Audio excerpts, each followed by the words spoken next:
video you're about to watch is about a mother who lost a child prematurely after 6 months of pregnancy.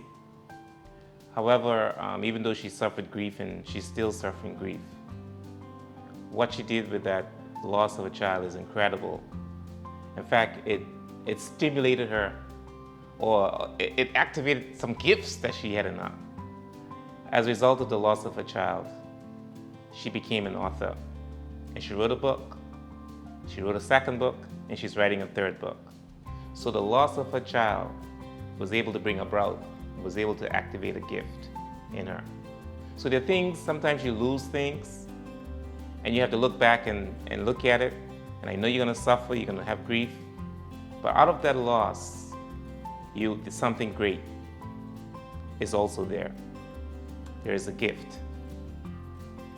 So use this opportunity to any losses you experience and see what it is that you can get out of it. A gift that no woman should be deprived of, the birth of a beautiful baby. You get pregnant and there's no way, no article, no books, of the 100 books that you read tells you of the complications that lies ahead as a pregnant woman. You get pregnant and the books tells you after the first trimester, you're good, you're in the green light and you're fine. After 6 months of carrying our son, Konnor Maxwell Smith, it was June 3rd at 2 o'clock in the morning when I felt a kick. That kick soon led into the most unfortunate day of our lives. We rushed to the hospital, got examined, and at that time they said everything was fine. I looked forward to going back home after sleeping at the hospital. The following morning, the aches continued, the spotting continued, and at that point we were given an ultrasound. During the ultrasound, the tech, even from then, the tech, something about her. It wasn't her facial expression, but it was just something. At that moment, I knew something was wrong. I immediately asked her, "Is everything okay?" She said, "Oh, wait, ma'am, you'll speak to your doctor." I got wheeled in, but going back out, they had me on a stretcher. Obviously, something is wrong, and no one is telling me. We got back upstairs to the examining room, and our doctor came in, where she informed us, I'm having preterm labor. Okay, what is that? None of the 100 books I've read actually told me about preterm labor. None of the 100 books I've read told me about having contraction at 6 months. I have 3 more months to go. I couldn't be in labor, I thought to myself. So we immediately started asking, what next? With fear. As a mother, again, this is nothing any woman should have to go through. I wouldn't wish this on my worst enemy, the saying goes. The doctors came in, the nurses came in with loads of information, with what was going on, the possibility of what was happening. It was surely overwhelming. All I wanted to know was if Konnor was going to be okay. The contractions were continuing, so they recommended being their airlifted out. At this point, whatever they said goes. With overwhelming information as to which doctor, where we're sending you, what's going to happen, the information was overwhelming. At that point, I just wanted the best for my son. Any mother would. Doctors, nurses, insurance, everyone came in, everyone was there, everyone was present to assist with what was to happen. As a mother, at that point, I couldn't even think. I couldn't even fathom what was actually happening. Our son his name was already chosen. His room was already made out for him. He had a traveling theme room. He was loved. His father and I sang to him, play. It was perfect. I had 2 doctors. And even the week leading up to that moment, I remember having terrible back pains. I went to my doctor. They recommended acupuncture. They recommended everything. I read and I Googled, and everything said it was normal. Everything recommended resting, taking a day off, getting off your feet, but nothing suggested that I was having contractions. And here I was at 6 months, laying on a hospital bed with my son nearing arriving, with 3 months left to go. After a day and a half of going back and forth with where should we go, how the procedure is going to roll out, what's going to happen, it all was a blur to me. Up till this day, God knows, I really don't know how it all transpired, but I just know it did. And after about a day and a half, we were accepted to be airlifted out. I could remember sitting on the bed thinking, I won't be able to go with my son. The doctors recommended having a C-section because that would give his chance of surviving a better chance if I got a C-section versus regular birth. At that point, you're thinking, do whatever it takes. I just need my son to be alive and well. Procedure was done. My son was alive. He was immediately taken into an incubator. Doctors upon doctors was around him, taking care of him. I asked to see him as soon as I got through. I was wheelchaired into the incubator unit where he laid. As a mother, at that point, you're thinking, what did I do wrong? What did I not follow? I thought I was doing everything right. He was laying there fighting for his life. I could clearly remember wishing I could touch him, wishing I could just hold him like a normal pregnancy and after a day or two, go home. But that wasn't the case for me. I was 1 out of the 4 women, which statistics says happened or go through early term labor. Why me? I don't think sometimes that's even a valid question. A pastor once told me, why not you? So going back to having the air ambulance arrive and to take us out, he was taken with his father and his cousin at that point, agreed to take him out while my sister and my family stayed with me. The support system at that point, God, thank you to all of them, it was overwhelming. The love, the support from family and friends at that point at the hospital, wondering what will happen to our son once he leaves my sight. Can I go? And when you hear of Happy Mother's Day, which was just Sunday, it's nothing lightly. It's well-rounded. It's a happy Mother's Day because we go through a lot as a mother. Here I was again as a mother, sitting down, and my son leaving me to seek further medical care.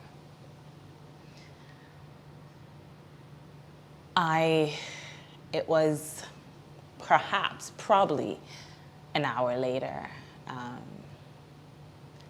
I remember the doctors came in and my heart sank. For some reason, when they walked in, I knew something was wrong. I immediately started crying. I just knew it. I started crying and it was just like, oh my God, this could not be happening. And they haven't even said a word, mind you. And one of the doctors said he passed away on the plane. And this was my truth. This was my moment. This was a mother being so hopeful and praying nonstop that he would make it to his destination, seek the medical care that he needed. The doctors here promised me after about a week or so I'd be able to travel. And I looked forward to it. I looked forward to getting to my son and being there with him as he pulled through this ongoing or this long process that the doctors told us of. But that did not happen. Again, he passed on the plane. And they got, ambulance went at the airport, picked them back up and brought them back in. So all along he was at the hospital where I was. And here I was thinking, he's on a flight on to better care. But no, he was just downstairs, lifeless. It's absolutely no mother should have to go through this. No human being should have to go through this. And at that point, you think, what now? What do I do now? How do I even survive? Or how do I even make it past this trauma? How will I be mentally okay? In a small community that we live, we deny mental illness. We pretend as if it doesn't exist. But anxiety, depression, those are real. And they asked if I wanted to see him. I thought, how? I thought I failed him. I thought as a mother I didn't do the right steps, but I did. According to statistics, this happened to 1 in 4 women. I was just one of the 4 women. And I stayed there, and I guess, what do? You just cry.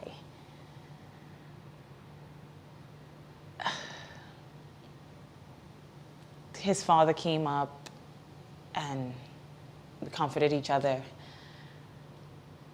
And again, with the team of support that we had, everyone supported each other. And after probably a day or two, you sat there, you continuously sit there and you're wondering, what just happened? Did I just lose the baby? And it's your truth. It's your reality now. It's a part of you.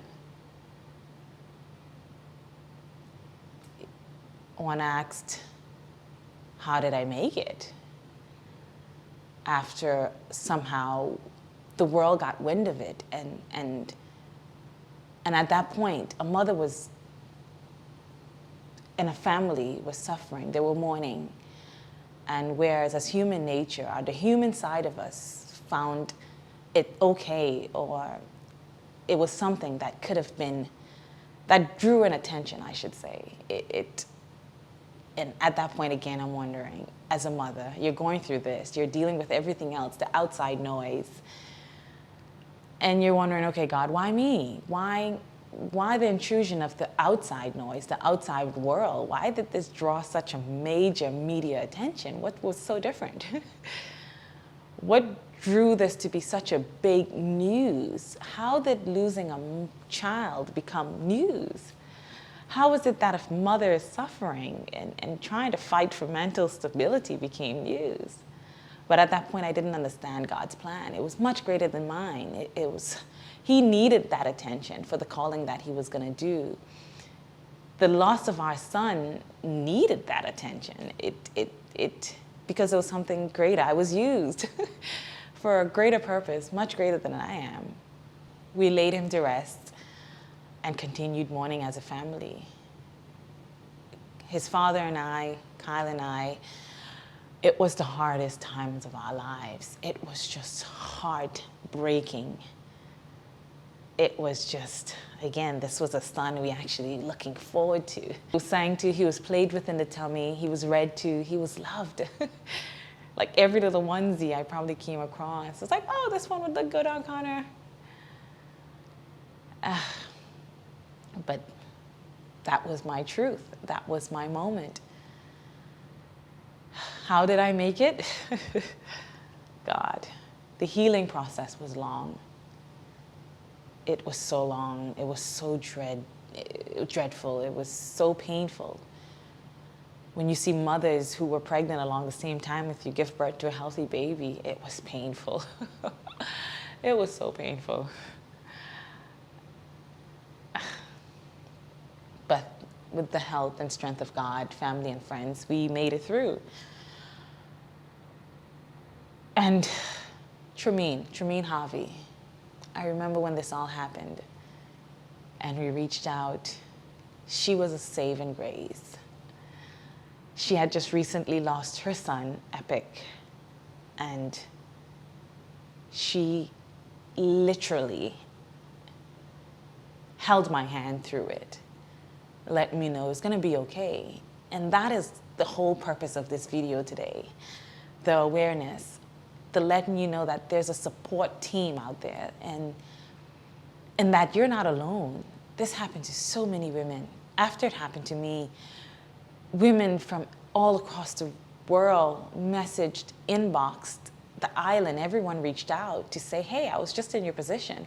I just lost my son. I just lost my daughter. I lost twins. And I remember this lady's story. Oh my God. She said this was her 8th loss. To you, I am still praying. It is, and still without a baby. At least me. After we laid our son to rest, months later, we decided to try again to bring in my daughter, Niobe Grace, into the world. She was my peace. After losing my son, and for me, right before I lost my son, I had lost my mother to cancer. The time between the two deaths was so short. And when I got pregnant with my son, I thought, this is it. This is my mother's gift, my God's gift, someone's gift to me for losing my mother so terribly. We actually watched my mother die. We were the audience to her death. She was taken to hospice care with 7 days to live. And we sat at her side while she passed away. So for me, when I got pregnant with my son, it was so comforting. I thought, this is it. I'm gonna be okay. And that additional debt. The thing is, we smile. We go out thinking with our bunksing here, and we're okay to the world. But little do people know what you go through and what it takes to mask that smile sometimes. But God, again, gifted me with my daughter, Grace, Niobe Grace. She is everything. She'll be 2 on Sunday. She is grace. She is my grace for the journey. She is my gift. She's everything. Everything that, not a day go by we don't think of our son, Konnor.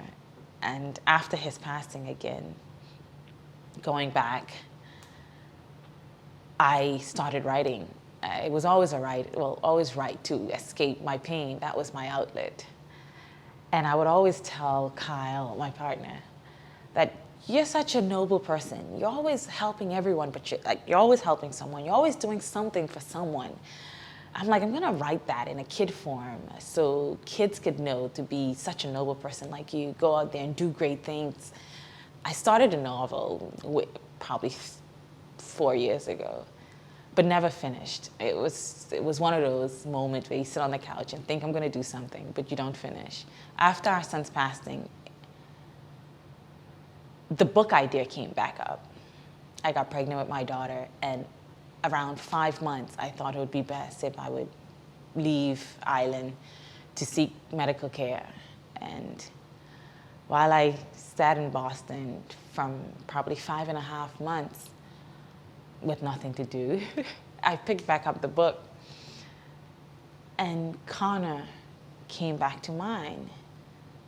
I thought, I'm gonna tell my story through this book using the helpful and the hopeful aspect of the book. So I started writing, and soon the title was revealed to me, The Great. And I thought of the Great because he was a great fighter. He was gonna bring awareness to everyone as the Great. His name was not gonna just die there. He was gonna go on and he was gonna travel the world. He was gonna be in every home as the Great. So I wrote that book and dedicated it to our late son, Konnor Maxwell Smith. And that was the birth of something that was making and why the audience was needed. So that was God's plan all along. It needed an audience. You were gonna write a book about it. Your awareness and bringing awareness to the mere fact that women can have premature birth it can happen. So that was the awareness that I was being used for somehow. And the book continued the awareness in a child-friendly way, and in a way to explain to children, if their mother lose siblings, how to explain it to them, how to introduce the loss of a child in a home. So that was my gift.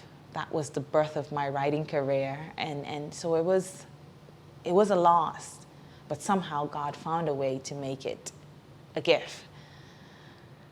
My pregnancy continued with our daughter. I had a beautiful pregnancy. No scare. So nothing happened with that pregnancy. It went on smoothly. They took her at 8 months and a half just to ensure that everything was well. She came out as an 8-pound bouncing baby. She was healthy, she was fine. And again, that loss maybe was just God's way of what he did. So today, I say to every woman who has lost a child, I'm with you.